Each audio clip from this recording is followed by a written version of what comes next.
Hey, there's a new Batman in town, and he's got a case of the emos. There's also a serial killer who's clearly a fan of the Saw franchise, and he's leaving puzzles for our bats to figure out. How are the killings connected? What is it all leading to? Probably another bloody reboot in a few years. But in the meantime, duct tape yourself to a seat, have a coffee or two, because we're in for a medium-paced 3-hour ride in The Batman.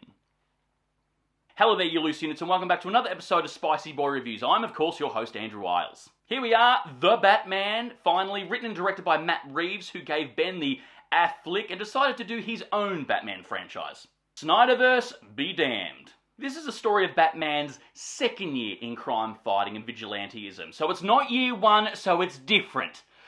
Oh. And here Batsy is working very close with Jim Gordon. I like Jim Gordon when he's ground level like this. Then murders begin to happen around the city and powerful men start dropping like flies. No, it's not the third wave femos, it's a new serial killer called the Riddler. And he's leaving puzzles for our bats to figure out and unravel a certain cover-up. Catwoman drops in for a bit of the vigilanteism fun. Every move she makes, every word out of her mouth is super seductive. But don't look at her like that! Her chemistry with Robert Pattinson's Batman is very, very good. They're great together. Her character is awesome. She's very flawed, like all good characters should be. She's got a bit of a dark past with a few twists and turns. I mean, she's not Michelle Pfeiffer level Catwoman, which I think is the top tier, but she's a bloody close second.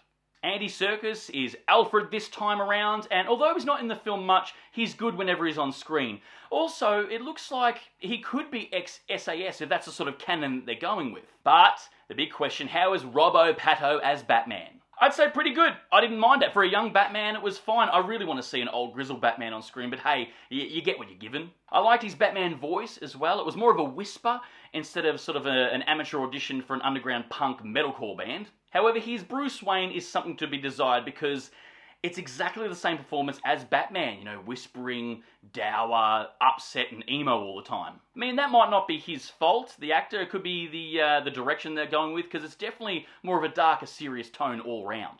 And that's the thing, like, I know it's a dark and serious tone and stuff like that, but we're living in a world where there's flat earthers and conspiracy theorists on the interwebs voicing their opinions vocally all the time, and it wouldn't be much of a stretch to make the connection between Bruce Wayne and Batman in this world. I mean, he's angry and upset all the time. He's never seen, and people will comment about that in Gotham, that Bruce Wayne, he's a hermit, he rarely comes out. He's got shitloads of money, so much time in his hands, and pretty much the same build. You'd be like, I have thoughts. Because the persona of Bruce Wayne is a rich playboy douchebag. You know, he comes across as a privileged Ivy League inheritance twat. And that's the rub, that's the throw the scent off that he's Batman. But not this guy. However, he is Batman for 98% of the movie. I think he's only out of the costume like 3 times, so there's that. I did like the little detail that they gave Batman raccoon eyes when he took off the cowl. Just a nice little detail. Even though Nolan sort of tried to ground his films in reality somewhat and stuff, he never had that little detail. Because it's realistic, of course. When he takes the cowl off, Bruce Wayne's going to have, you know, makeup around his eyes to make his cowl look seamless. However, it does drive home the whole emo thing a bit more. The Riddler here is all kinds of cray-cray. He's doing his best Jigsaw impersonation with his little traps and his puzzles, and it dipped its toes into horror a little bit. He's very unsettling with the videos that he releases online and stuff like that, and he's sporting a gimp mask and all. Not usually the Batman villain that we get on screen. It's sort of a mix between the Zodiac Killer and Seven. But the MVP, the best on ground, is Colin Farrell's Penguin.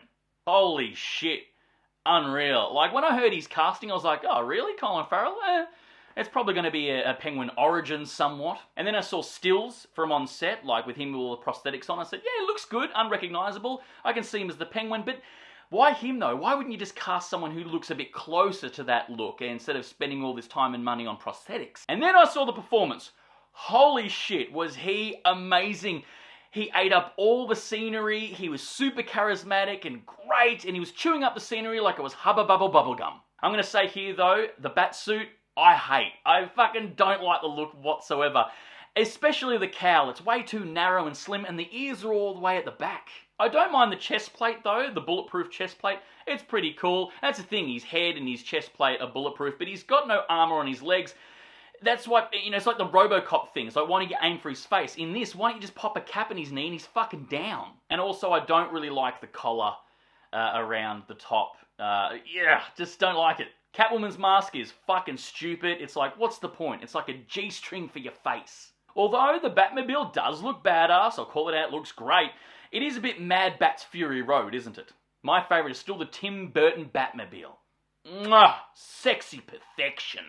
This story is heavily inspired by the graphic novels of Hush and The Long Halloween, and if you've read those graphic novels or seen the animation adaptation, you'll get a few little Easter eggs and nods there. This is definitely the darkest Batman film that we've had. Not just in colour, because it's very dark to look at, except we do get a lot of orange hues popping up, but it's really dark, gritty and creepy and unsettling at times. It's not heavy on the action, which is totally fine. I mean, don't get me wrong, there's action in it, but it's more of a grounded detective story, which was Matt Reeves' goal, and I think he fucking nailed it. Can you imagine a movie about the world's greatest detective detecting things?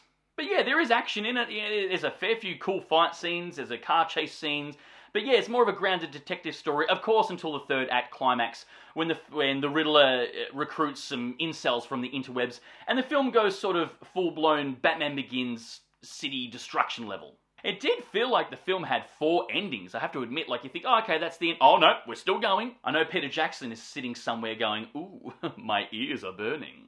We do get a cool hallway scene with Batman and some thugs, because that's a thing now. Gotta have that. We've had it with Darth Vader, we've had it with Daredevil, and now Batman gets his treats. The music to this is phenomenal. It's really good, by Giacchino, I believe.